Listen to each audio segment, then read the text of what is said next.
এই হলো দক্ষিণের ছবি, ভাসছে দক্ষিণ। অন্যদিকে যদি উত্তরের দিকে নজর রাখি, পুড়ছে উত্তর।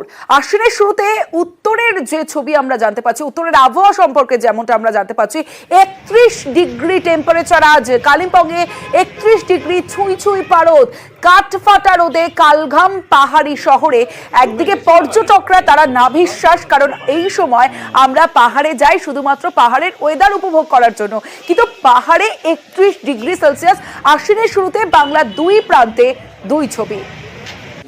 এখনো পর্যন্ত ফ্যান চলছে, ছাতা মাথায় চলছেন। যে ছবি দেখছেন এটা দক্ষিণের ছবি নয়, উত্তরের ছবি, দার্জিলিং এর ছবি। সারা বছর মানুষ, পর্যটকরা যায় শুধুমাত্র দার্জিলিং এর ওয়েদার অর্থাৎ মনোরম আবহাওয়া এবং মনোরম যে আবহাওয়া, সেই আবহাওয়া অনুভব করতে। কিন্তু আজ যে ছবি আপনারা দেখছেন দার্জিলিং কালিম্পংয়ে, চাঁদ ফাটা এবং যে রোদ, ছাতা মাথায় চলতে হচ্ছে সাধারণ মানুষকে, সঙ্গে ফ্যান চালাতে হচ্ছে। বাংলা দুই প্রান্তে দুই ছবি।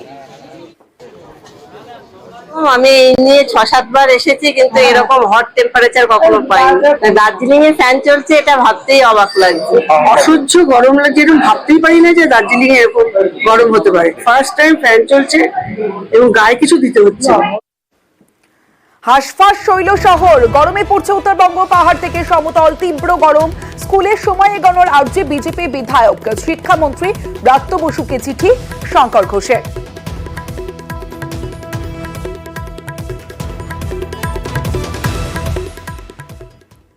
জেলা থেকে সরাসরিতে এবার অনুব্রত মণ্ডলের খবরের দিকে নজর রাখতে হবে।